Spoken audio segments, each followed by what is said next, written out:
Heart failure and kidney failure coexist. तो heart failure की दवाइयाँ विदाउट किडनी फेलियर अलग होती है और जिसको साथ में किडनी फेलियर होता है उसकी दवाइयाँ अलग होती है। क्योंकि हार्ट फेलियर हेफरेफ और HFpEF means reduce ejection fraction और प्रिजर्व इजेक्शन फ्रैक्शन, उसकी जो प्रोटोकॉल ट्रीटमेंट है दैट इज़ डिफरेंट। और मोस्टली डाययूरेटिक्स का यूज़ होता है, तो sometime excessive use of diuretics hyponatremia होता है। कभी कभी पेशेंट्स को नॉर्मल किडनी फंक्शन है तो पोटेशियम और मैग्नीशियम और कैल्शियम और फॉस्फेट में प्रॉब्लम नहीं आती है।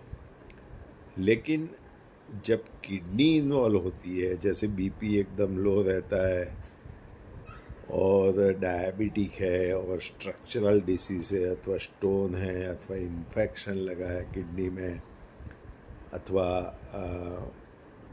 कोई भी ऑटो इम्यून डिसीज़ है, तो किडनी फेलियर हार्ट फेलियर से इम्पैक्ट होता है तो उसकी लाइन ऑफ ट्रीटमेंट अलग होती है।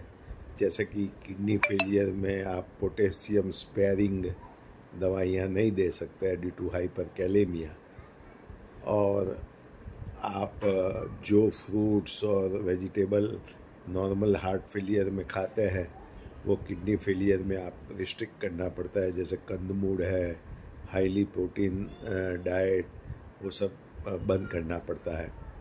दूसरा मिनरलोकॉर्टिकॉइड स्टीरॉयड जो हार्ट फेलियर में यूज़फुल है लेकिन किडनी फेलियर में नहीं दे सकते हैं, एक्सेप्ट स्टीरॉयडल मिनरलोकॉर्टिकॉइड एंटागोनिस्ट। आप आर्नी किडनी में डिसीज़ में नहीं दे सकते हैं। आप डेपा और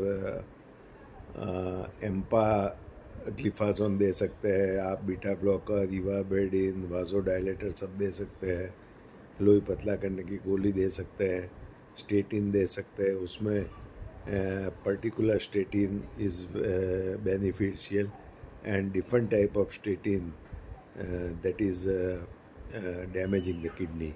सो ये डॉक्टर की स्मार्टनेस पे जाता है। लेकिन मैं बात कर रहा हूँ ईईसीपी की। ईईसीपी ऐसी ट्रीटमेंट है कि जो आपका कोई दवाई का डोज सेट होने के बाद वो हार्ट का पंपिंग बढ़ाती है। जैसे कार्डियक साइकिल 0.8 सेकंड की होती है, 0.5 सेकंड डायस्टोल रिलैक्स हार्ट होता है, तो एओर्टिक वाल्व बंद होता है, तब पैर में से सेंट्रल एओर्टा में से प्रेशर आता है। एओर्टिक वाल्व बंद होने से कोरोनरी परफ्यूजन बढ़ता है और vascular growth factor, stem cell वगैरह सिक्रेट होता है और angiogenesis, arteriogenesis and collateralization and natural bypass होती है। Rerouting of the blood flow होता है और कल्प्रिट आर्टरी जिसमें ब्लॉक है वो भी खुलती है। और जब हार्ट कॉन्ट्रैक्ट करता है 0.3 सेकंड में, तब एओर्टिक वाल्व ओपन होता है और आफ्टर लोड हार्ट का कम होता है। तो ऐसी 1 कलाक की मिल्किंग प्रोसेस में ब्लॉकेज भी रिग्रेस होते हैं, कल्पिट आर्टरी वेसल्स ओपन होती है और नई नई वेसल्स से rerouting of the blood supply पूरे हार्ट में होता है और हार्ट का पंपिंग बढ़ जाता है, नेचुरल बाईपास हो जाती है। तो जो पेशेंट्स को हार्ट फेलियर है, डायबिटीज़ है, किडनी डिसीज़ है, उसके लिए बाईपास सर्जरी और स्टेंट एक प्लेसेबो से ज़्यादा कुछ नहीं है। उससे पंपिंग भी नहीं बढ़ती। ऑन द कॉन्ट्ररी डायबिटीज़ और किडनी फंक्शन डेक्लाइन होते हैं, कम होते हैं, बिगड़ते हैं। तो ECP modality heart failure, diabetes and kidney function को सुधारने के लिए very scientific treatment approve by FDA all over the world. But जिसको डायलिसिस किया है और ईवी फिस्टुला डेवलप की है, उसको ECP नहीं दे सकते हैं because of RTO venous blood supply mix होता है एवी फिस्चुला में।